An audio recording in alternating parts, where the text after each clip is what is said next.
পদ্ধতিতে প্রকৃতিকে বাঁচিয়ে কৃষিকাজ করতে হবে। কৃষিকাজকে প্রকৃতি বেঁধে রেখে যদি আমরা কৃষিকাজ করি তাহলে কিন্তু আমরা বেশি দিন এই পৃথিবীতে থাকার অধিকার নেই। অলরেডি আমাদের আয়ু গড় আয়ু হয়েছে, মিড আয়ু কমে গেছে। এখন দেখবেন 100 ঊর্ধ্ব কোনো মানুষ বা 70 ঊর্ধ্ব কোনো মানুষ এখন দেখতে পাওয়া যায় না। আমরা ছোটবেলায় আমার ঠাকুমা 98 মারা গেছেন, দাদা ওনার ছিল 90, আমার বাবা মারা গেছে 72, আমি হয়তো 62-তে মারা যাবো।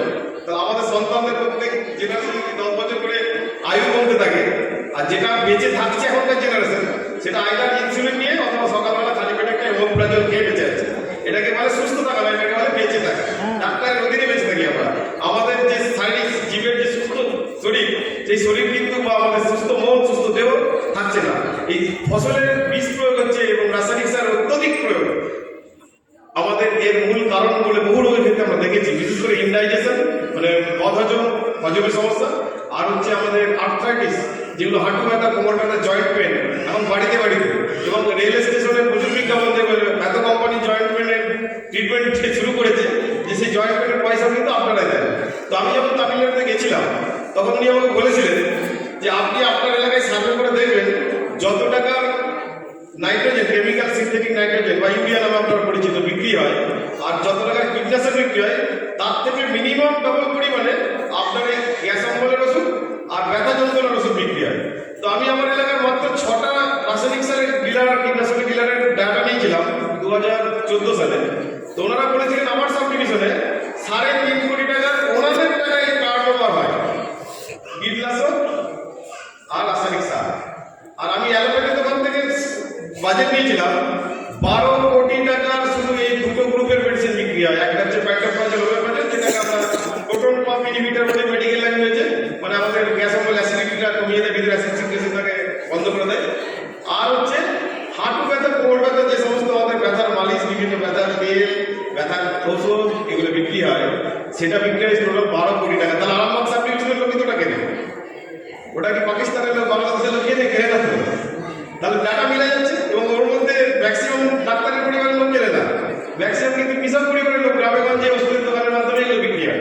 তাহলে ওটা যদি হোলসেলার প্রাইস এটা হয়, রিটেল প্রাইসে অনেক গুণ বাড়ে, কিন্তু মিনিমাম 40 to 50% বেড়ে যায় রিটেল প্রাইস। তাহলে ভাবুন কত টাকা আমাদের পকেট থেকে আলটিমেট আমরা খরচ করছি। তাহলে আমরা শাকের করাতের মতো অবস্থা যে কৃষক বন্ধুদের, একদিকে ফসল ফলাতে গিয়ে রাসায়নিক সার ব্যবহার করতে হচ্ছে, আবার নিজের শরীর, নিজের পরিবারের প্রিয়জনকে হাঁটু ব্যথা, গ্যাস অম্বল, বাকি রোগগুলো ছেড়ে দিলাম, ক্যান্সার, এগুলো তো বলছি না, বাঁচাতে গিয়ে কত টাকা প্রত্যেকদিন কৃষক করছে। তারপরে কি হচ্ছে, কৃষক দিনে দিন ঋণগ্রস্ত হচ্ছে, কৃষি ছেড়ে পালিয়ে যাচ্ছে। সবাই যদি কালকে কৃষি ছেড়ে চলে যায়, এই কৃষি বিজ্ঞানীদের সব আমাকেও লাঙল নিয়ে জমিতে নামতে হয় এই পাশে। তো আমাদের যদি কালকে লাঙল নিয়ে নামতে হয়, আমার ডাইনিং টেবিলে যদি আমি ফসলটা না পাই, সমাজ বেঁচে থাকবে? সমাজ সুস্থভাবে চলবে? প্রত্যেকের কাজ প্রত্যেকে করতে হবে, প্রত্যেকের সমাজে ভূমিকা আছে। কৃষকের ভূমিকা মহান ভূমিকা, কারণ সে সবাই খাইয়ে রেখেছে, চোর, ডাকাত, পুলিশ, ইঞ্জিনিয়ার, উকিল, ব্যারিস্টার, সবাই খাইয়ে রেখেছে কৃষকরা, তাই না? ইভেন মাই রাষ্ট্রপতি, ইভেন ভগবানের যে প্রসাদ করে সেটাও কৃষকের অবদান। তাহলে কৃষক ভগবান সব থেকে বড়। তারপর যে ভগবান শিক্ষা দিয়েছে আমাকে, মা বাবা থেকে শুরু করে আজকে আমি যে এতগুলো কথা বলছি, আমি অশিক্ষিত হলে এতগুলো কথা বলতে পারতাম না, আপনারাও শুনতেন না। তো আমি আজকে যেটুকু দেখাবো, এটা হচ্ছে আমাদের কিছু প্রাকৃতিক উপাদান দিয়ে তৈরি একটি সার আছে, যেটা ব্র্যান্ড নেম বা কোম্পানির দেওয়া নাম জ্যাকপট। তো আমি প্রশ্ন করেছিলাম এরকম অদ্ভুত নাম কেন? এই অদ্ভুত নামটার কারণে আমার প্রথম অবজেকশন ছিল। তো উনি বলেছিলেন, যিনি সায়েন্টিস্ট উনি নাম রেখেছেন, তো উনি বলেছিলেন আপনি এটা মানুষকে দেবেন, কৃষকদের দেবেন, যদি ওনারা আপনার পিছন ছাড়ে তাহলে আমাকে বলবেন যে নামটা পাল্টে দেবো, আমি আবার গভর্নমেন্টের কাছ থেকে নতুন ব্র্যান্ড নেম বার করে দেবো। আজ পর্যন্ত 2জন কৃষক বন্ধু যদি আমি ট্রায়াল শুরু করেছিলাম, 8,000 কৃষক বন্ধু এখন আমাদের জৈব কৃষি লিস্টে এনরোল হয়েছে, যারা জৈব সার দিয়ে কৃষি করছে। কিন্তু জৈব কৃষি একটা লং টাইম প্রসেস, খুব শর্ট প্রসেস নয়। কারণ আমরা যেভাবে আমাদের মাটিকে মেরে ফেলেছি, যেভাবে আমরা আমাদের বীজগুলো, আমাদের অরিজিনাল যে বীজ ছিল সেই বীজগুলো হারিয়ে ফেলে এখন সবাই হাইব্রিড বীজ।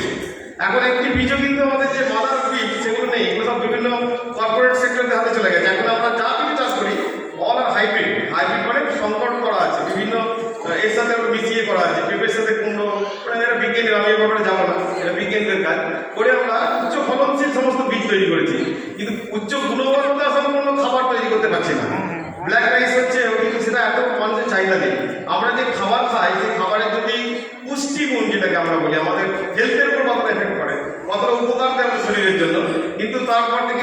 অ্যালোপ্যাথি দোকান থেকে গাছেও ভিটামিন দিচ্ছি, আবার নিজের শরীরের ভিটামিনও ওষুধের দোকান থেকে কিনে এনে দিচ্ছি, তাই না? তো যে গাছ আমাদেরকে ভিটামিন দেয়, শাক সবজি, আমরা ছোটবেলায় বায়োলজিতে পড়েছি না, ভিটামিন কোন কোন ফসলে কি কি পাওয়া যায়, ফুলকপিতে কি পাওয়া যায়, বাঁধাকপিতে, পালং শাকে কি ভিটামিন পাওয়া যায়। তো এই আমাদের লক্ষ্যটা কিন্তু কৃষকের স্বাস্থ্য বাঁচানো, কৃষকের পরিবারকে বাঁচানো, মাটির স্বাস্থ্য বাঁচানো। কারণ মাটি হচ্ছে আমাদের শরীরটা হচ্ছে মাটি, এই শরীরটা মাটি। যেদিন থেকে আমরা মায়ের দুধ ছেড়েছি সেদিন থেকে আমরা কিন্তু পটল খেয়েছি মাটি, বেগুন খেয়েছি মাটি, চাল খেয়েছি মাটি, এভরিথিং মাটি। মাটি থেকে উৎপাদিত ফসল আমরা খেয়ে আমার শরীরটা গঠন করেছি। আমরা 2.5 কেজি ভূমিষ্ঠ হয়েছিলাম, পৃথিবীতে এসেছিলাম 2.5 কেজি হয়ে। কেউ আজকে 2.5 কেজি ওজন আছে নাকি আমরা? তাহলে টোটালটাই মাটি অ্যাড হয়েছে আমাদের শরীরে, ঠিক? যে মাটিটা এই যদি বিষাক্ত হয় আপনার শরীরটা কি নির্বিষ থাকবে? বিষাক্ত হয়ে যাচ্ছে। আপনার শরীরে বিষাক্ত হচ্ছে। আপনার আন্ডারগ্রাউন্ড ওয়াটার, যেটা আমাদের পানীয় জল, ভিনেগা পানি, সেখানে যদি আমাদের ঘাস মারা পৌঁছে যায়, আর ঘাস মারা দিচ্ছেন না, জানেন তো? ঘাস মারাকে মানুষ কেন করবে? ওটা তো আপনার মানুষ মারা, ঘাস মারা নয়। যেমন কীটনাশক ঔষধ হয়, সেরকম ঘাস মারাটা মানুষ মারা, ওটা গেলে মানুষ মারা যায়। এর বিরাট ইতিহাস আছে। ভারতবর্ষের মাটিকে পিছিয়ে দেওয়ার জন্য বিশ্বজুড়ে চক্র। ভারতবর্ষের কৃষককে যতক্ষণটা দুর্বল করা যাবে, ভারতবর্ষ দুর্বল হবে না, হবে? এত বড় কোভিড গেছে, মহামারী গেছে, তো সেখানে সারা পৃথিবীর যারা ইকোনমি ঘাটে দেখেছেন, অনেক দেশ আজকে তাদের ইকোনমি